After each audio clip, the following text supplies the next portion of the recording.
Want ons het vanmôre een van ons campusleiers, Reinhard Smit, gekry. Hy is die Wonderboom campusleier en Reinhard is een van die jong manne in Doxadeo wat groot merke nog gaan maak en hy's reeds besig om groot merke te maak en die Here is besig om hom wonderlik te gebruik. Reinhard, is môre regtig 'n voorreg om vir jou Nadia hier by ons te hê en dit is so lekker dat jy vanmôre die woord gaan bedien. Ek wonder of jy bereid sal wees om vir hom 'n groot Rode Vallei welkom handeklap te gee.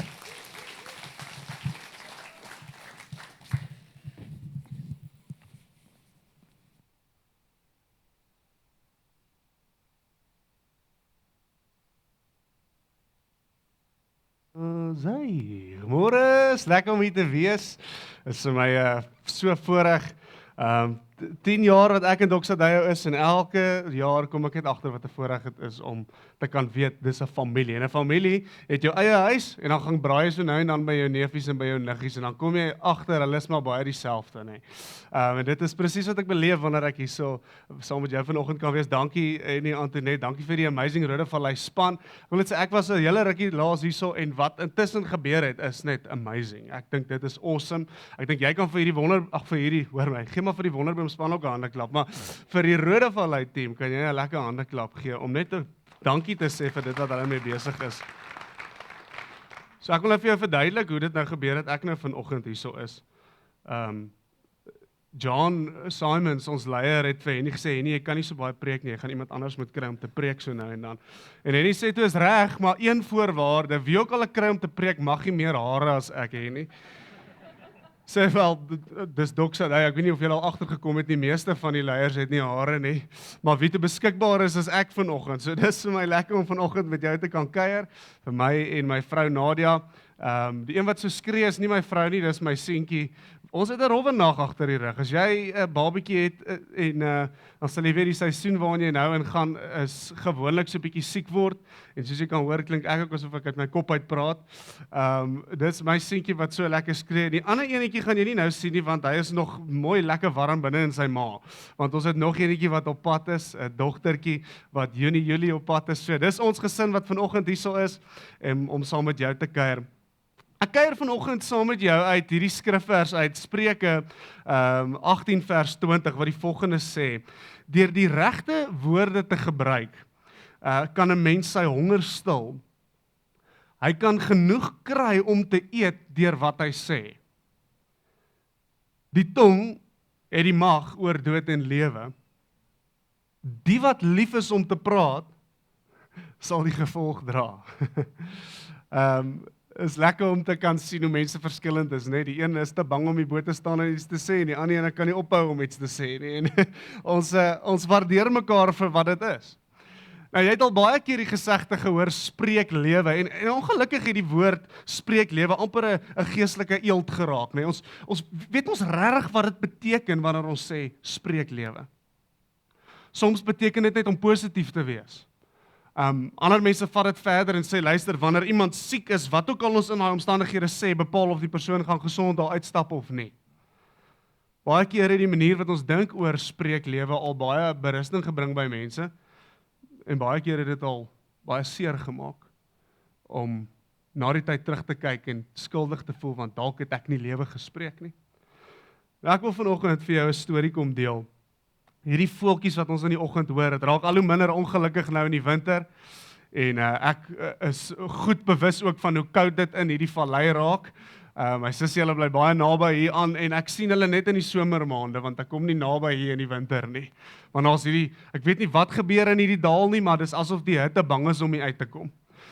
Maar in die somer en so hier van 10 uur af in die winter, begin ons die voeltjies hoor. Dis vir my die eerste ding van somer wat my opgewonde maak is as ek in die oggend nog lê en so slymer en ek kom agter, iewers is daar 'n voeltjie wat al klaar lekker opgewonde is vir dit wat die dag inhou. En ek het 'n bietjie gaan oplees hieroor en ek het op 'n ding afgekom wat juis praat oor hierdie, en ek weet nie of jy dit weet nie, maar daar's 'n groep wetenskaplikes wat in Iowa gaan ondersoek instel het, en hulle het tot die gevolgtrekking gekom, nou hierdie is amazing, wys jou net hoe incredible die skepping is, dat die kombinasie van frekwensies, wat voëls in die vroeë oggende produseer, laat die stomata onder die plante se blare groter oopgaan. Nou, ek het nodig om te verduidelik wat dit is. Dit is glad nie 'n bioloog nie, maar ek glo wat die video en die artikel vir my wys wanneer hy praat oor op elke blaar aan die onderkant is daar iets wat ons noem 'n stomata. En die stomata lyk soos 'n klein donut. Hierdie donut het nou natuurlik baie meer ingewikkelde dele en 'n deel van hom, maar een van die dinge is dat hy op 'n sekere tyd in die dag oopgaan. En dan wat hy doen is, hy absorbeer al die koolstofdioksied wat in die lug is, nê? So kom dit so belangrik is om bome te plant. En hoe groter hierdie stomata oop is en hoe langer hierdie stomata oop is, hoe groter is sy kapasiteit om natuurlik dit te doen. Hy absorbeer die koolstofdioksied en dan laat hy die suurstof vry. Hoe amazing is dit? En ook die proses om die plant meer lewendig te maak, want dit stel hom weer in staat om die minerale uit die grond uit te trek. So dis hierdie ongelooflike proses wat plaasvind. En hulle het gaan kyk dat wanneer voeltjies in die oggend begin sing, daai spesifieke frekwensie. En dis hoekom dit vir my nie toevallig is dat oom vanoggend spesifiek kom deel, dat die Heilige Gees eintlik maar kom deel rondom jou klank. Dat daai spesifieke frekwensie die effek het wat dit het. Hoordat sy Spreuke 15 vers 4, kalmte van die tong is 'n boom van lewe, maar verdorwenheid breek die gees. Ek wil vir jou 3 vrae vra vanoggend, en dan gaan ek aan die einde terugkom na hierdie 3 vrae toe.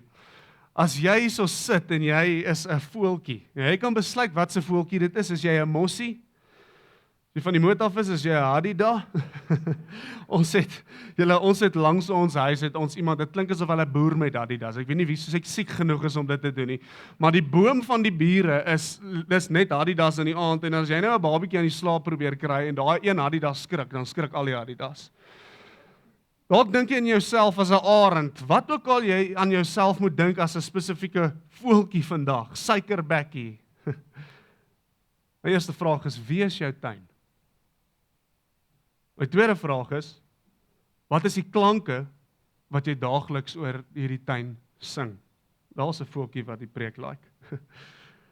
Derde vraag, wat is die effek daarvan?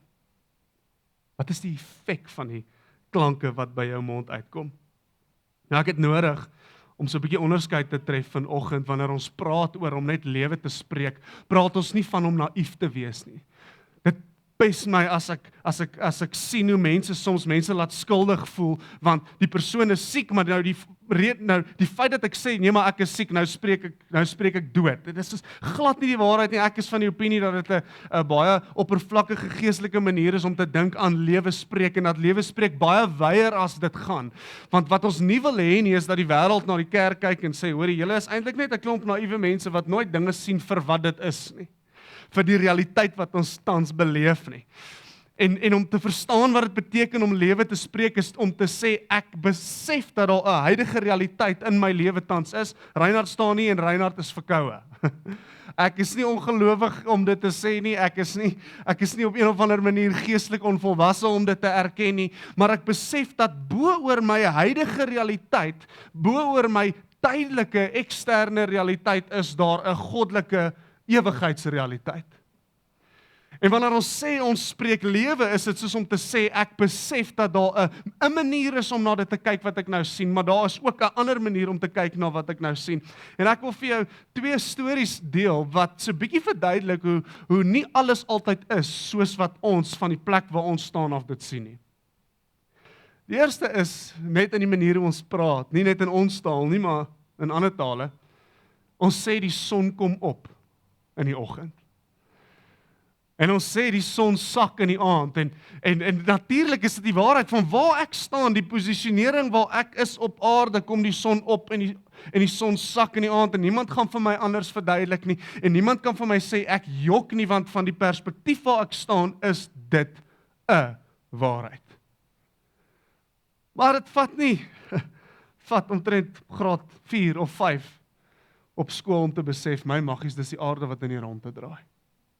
as ons 'n groter perspektief kry oor die situasie waarin ons tans is, dan besef ons, my maggies, die aarde raai in die rondte, die son staan eintlik 100% stil, en as jy nou nog 'n groter perspektief, en ek weet nie wie van julle hou van ongelooflike quantum physics en hoe die sterre werk, daar's mense wat slim genoeg is daarvoor, dan sê hulle maar, hierdie massa is eintlik besig om deur die ruimte te beweeg, wat nou eintlik die hele Melkweg insluit en alles so.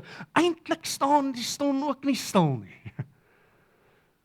Wat vir my vanoggend net die manier gee om vir jou te verduidelik, dat baie keer is die perspektief wat ons oor 'n situasie het, beperk. Ek wil nie sê is foutief nie, want daar's 'n deel van dit wat waar is, van my uitkyk.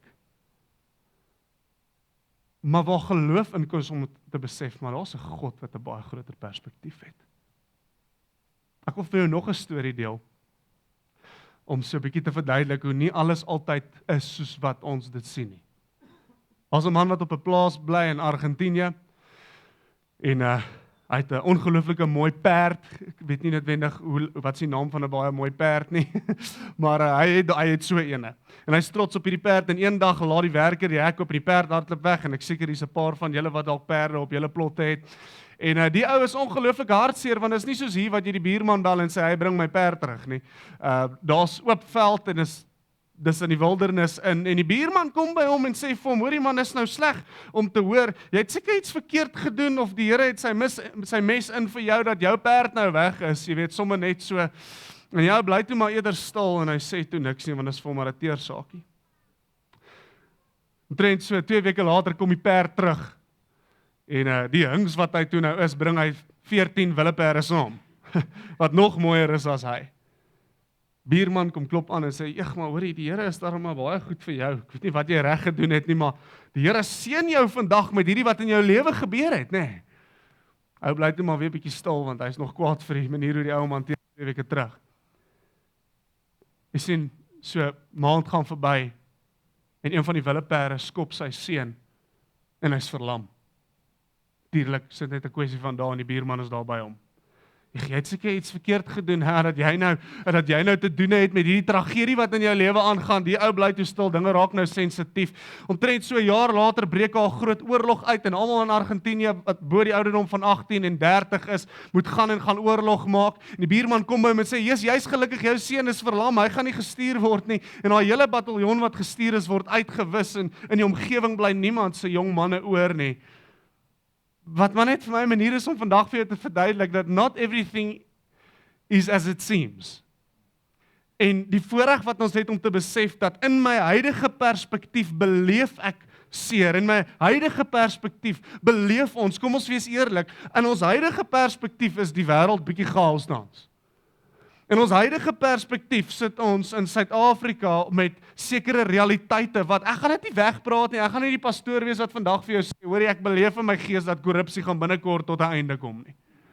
Ek gaan nie staan en vir jou sê, hoorie man, ek weet ek spreek lewe dat loadshedding gaan nooit weer gebeur in Suid-Afrika nie. En die fout wat ons baie keer maak is om te dink dat dit, wat ek nou verduidelik, dit is wat dit beteken om lewe te spreek, en as ons nie te doen nie, dan is ons eintlik besig om dood te spreek. Jy sien, ek sing nie noodwendig positief, en ek sê sing, want dit is wat die voeltjies doen. Ek sing nie noodwendig positief, dat die korrupsie gaan stop nie. Maar ek is positief oor die feit dat die Here my al meer invloed gaan gee, sodat hy verheerlik kan word. Ek sing nie noodwendig dat Eskom se wanbestuur gaan stop nie. Maar ek sing oor die feit dat wanneer iemand nie elektrisiteit het nie, dat die Here my kan gebruik om Jesus 'n tasbare werklikheid vir hom te maak. Jy sien, maak nie saak wat gebeur op aarde nie, maak nie saak van die feit dat ek vanoggend hier staan en ek het verkoue nie, maak nie saak wat in jou lewe kan gebeur, wat in jou tydelike, huidige realiteit op 'n manier sleg en dood en hartseer lyk nie. Hier is ons vir jou goeie nuus vanoggend, dat die Godgegewe skepingsdoel om koninkryk van God te vestig nie in gedrang is nie, en dit is wat ons oor ons tuin kan sing. Dis die voorreg wat ons het om in 'n tydelike realiteit mense bewus te kan maak van 'n ewigheidsrealiteit. Om vir mense te sê ek het nodig om saam met my te vertrou dat daar iemand is wat 'n groter perspektief het. En weet jy wat's amazing van daai iemand met die groter perspektief? Ek sien hier die prentjie van 'n doolhof. En jy hou van Afrikaans. Ek weet nie wie van ons weet wat 'n doolhof is nie, is 'n maze. En as jy terwyl jy binne in die doolhof is, weet jy nie waartoe om te gaan nie en jy voel jy's vasgevang, maar die oomblik wat jy 'n drone vas en jy vlieg boor die doolhof, dan kan jy vinnig sien. My maggies. So nou en dan as ek slim wil voel, dan vat ek 'n kind se inkleurboek waar daar 'n maze is en ek kyk hoe vinnig kan ek dit doen. Dan voel ek nou verskriklik goed daarna. En die rede hoekom dit so maklik is omdat ek 'n groter perspektief het. Ek kan die ding van bo af sien. Julle om lewe te spreek is om te besef dat daar 'n God is wat die perfekte perspektief oor my lewe het. En dat maak nie saak waar ek myself tans in bevind nie, dat daai perspektief nooit ingedrang sal wees nie. Hoor dit sê Efesiërs 4 vers 29 in die 83 vertaling. Vuil taal moet daar nooit uit julle mond kom nie. Praat net wat goed en opbouend is volgens die eis van omstandighede, sodat julle hoorders ten goeie kan kom.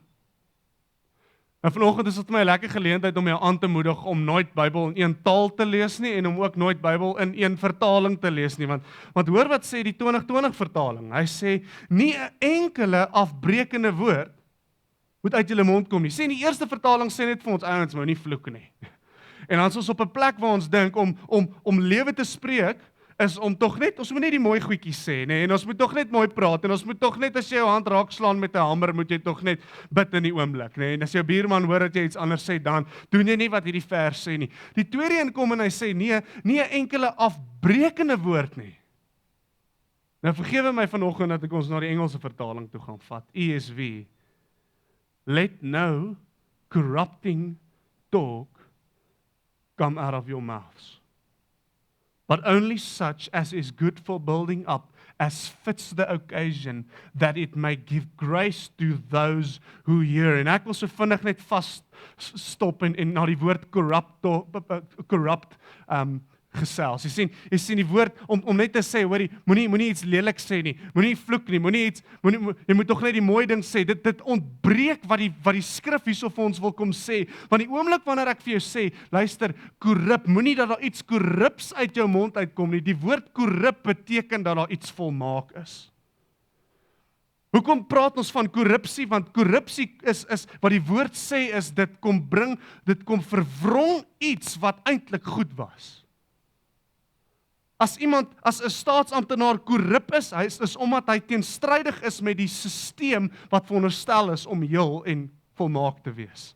Hoe lyk dit om korrup te praat? Dis as daar 'n volmaakte waarheid, as daar 'n volmaakte perspektief oor 'n situasie is, maar die manier hoe ek praat, bring afbreek aan dit en bring 'n ander idee vir iemand van wat die situasie is, dan is dit korrup. Hoor wat sê die Woordeboek, hy sê, corrupt is the process by which a word or expression is changed from its original state to one regarded as erroneous or debased.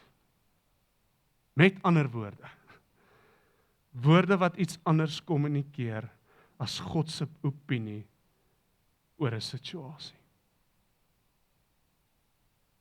Jy sien, jou tuin het die waarheid nodig.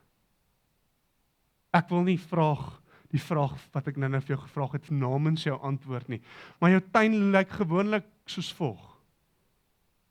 Jou vrou is jou tuin. Jou man is jou tuin. Die belangrikste boom in jou tuin. Jou kinders is plante, van hulle is al bietjie groter en ontvanklik, van hulle is 'n bietjie kleiner en baie meer delikaat. Jou familie is jou tuin. Jou mense wat saam met jou werk is jou tuin. As jy die voorreg het om hier te wees en jy is aan stuur van 'n besigheid, daar's mense waaroor jy verantwoordelik is. Ek wil vir jou sê, daai mense is jou tuin. Dis blaartjies wat sit en wag wat jy te sê het. Dis blaartjies, dis tomate wat wag om te hoor of dit wat jy bring lewe is, of dit wat jy bring akkuraat is, of dit wat jy bring jou opinie is, en of dit wat jy bring God se waarheid is. Ons is geneig om te praat van God se opinie.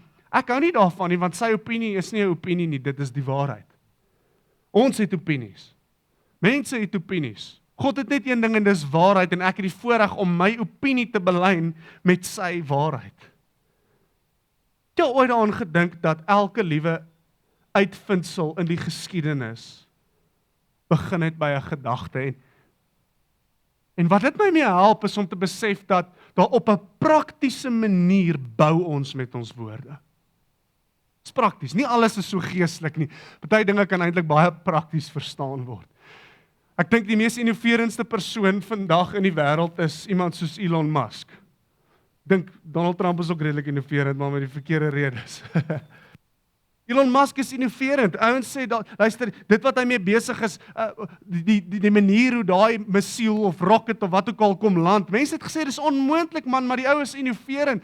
En ek, soveel as wat hy wil dink, dit is sy idee. Iewers het iemand iets gepraat, en hy het 'n idee gekry, want hier's min of meer hoe die proses werk. Elke gedagte kom van ervarings af. Ek kan nie iets kies wat ek nie dink nie. Maar ek kan my brein opsies gee. Hoor gegaan net hierso. Jy kan nie besluit wat jou vrou doen nie. Ek kan nie besluit wat my vrou doen nie. Ek kan nie besluit wat my kinders doen nie. Ek kan nie besluit wat my span by Wonderboom doen nie. Soms wens ek kon, maar ek kan nie. Maar hier's wat ek kan doen. Ek kan hulle breine en die prosesering opsies gee. Jy sien, die oomblik wat ek iets sê, kan dit gehoor word. En as iets gehoor word, kan dit geprosesseer word. En as dit geprosesseer word, kan dit uitgevoer word. Ek stop nou hierso, ek was so 1/2 voor die diens, het ek hierso gestop. Dis maar 'n storie met 'n babietjie. Eers alles uitklaai en dan wil hy al twee sy teddies hê en die een se naam is Skapie, ons noem hom Barry en die ander een se naam is wat is die ander? O, koei, Mumu. Hy wil altyd by hom hê, so dis maar 'n proses en jy sal my nie glo nie, die volgende oomblik terwyl ek besig is om my kind uit te haal, hoor ek 'n klank wat ek al in my lewe beleef het, maar laas op laerskool. Ek hoor naels op teer. En dit vat nie baie tyd vir my om in daai oomblik te besef wat dit is nie. En toe ek so uit die hoek van my oog kyk, toe sien ek 'n donker figuur wat oor die teer op pad is en die oomblik toe hy blaf, toe weet ek wat dit is. Ek besef, hier kom 'n hond. En die eerste ding wat ek doen is ek gryp my kind, ek sê vir Nadia, kies vir jou 'n boom en ek begin hardloop.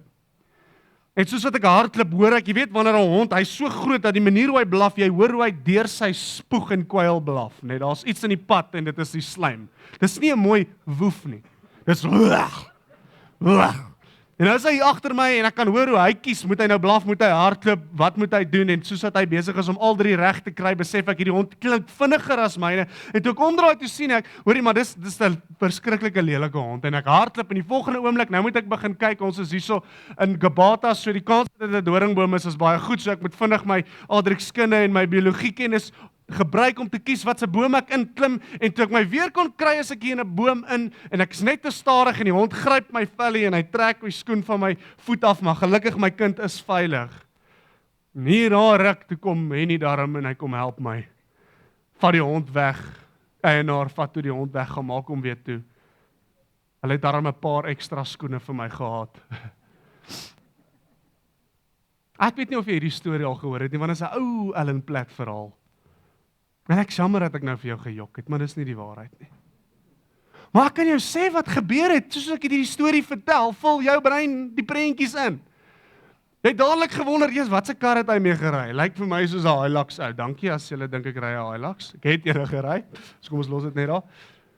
Jou brein vul die prentjies in, jy wonder hoe lyk my vrou? Ek het hom nou nog iemand gesê sy's blond, so dit help so bietjie. En toe ek sê luister, oor die hond is agter my aan, toe hoop jy dis nie jou hond nie. En die volgende oomblik toe ek sê dis 'n lelike hond, toe weet jy dis nie jou hond nie. En toe ek sê ek gaan 'n boom kies, toe begin jy so lank in jou kop dink wat se bome is hier so buite en jy hoop nie ek het daai enetjie daar gekies nie want dit sou my nie veel gehelp het nie.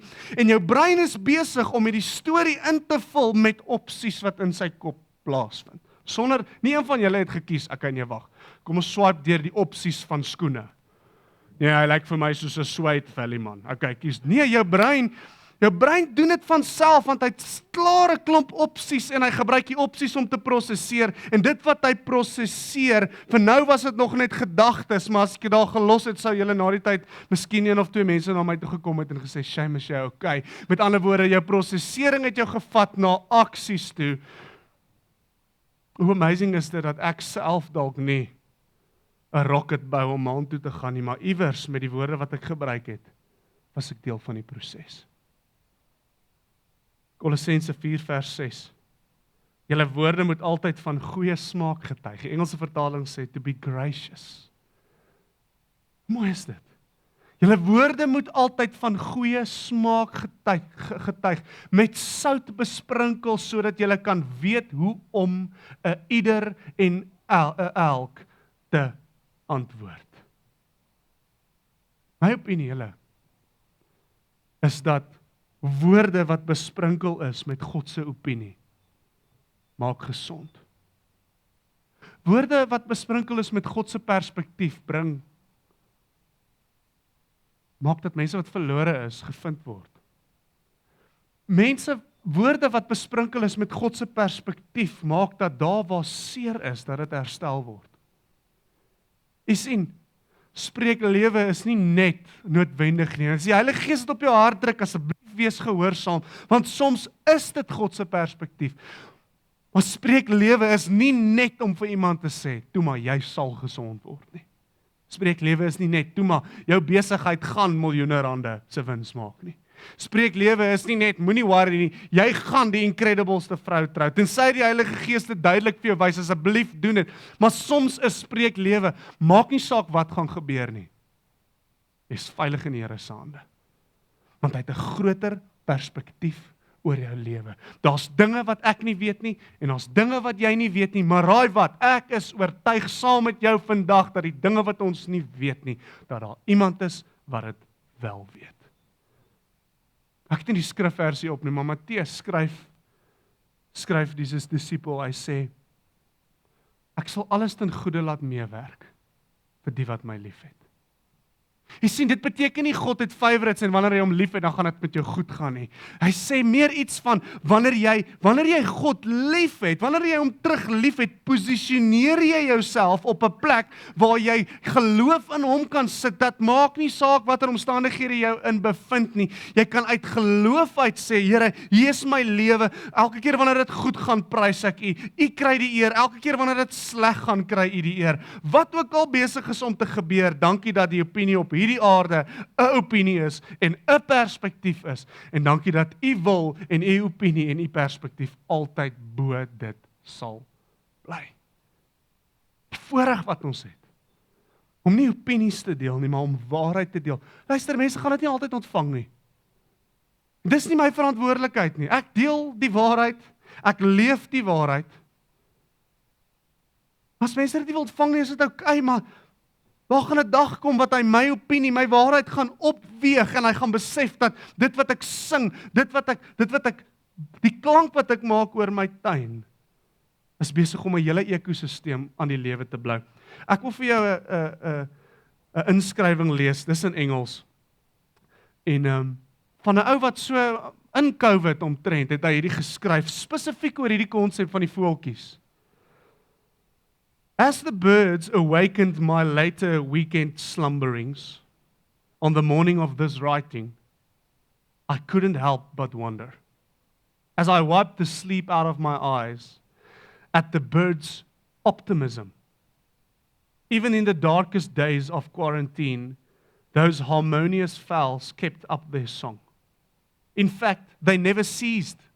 Not for one day, no matter the restrictions, the overwhelm, the confusion, and the fear that existed among the human population, especially in the early stages of the pandemic, the birds held fast to their habit of daily lyrical praise, working symbiotically with the oxygen expelled from the stomata of a plant.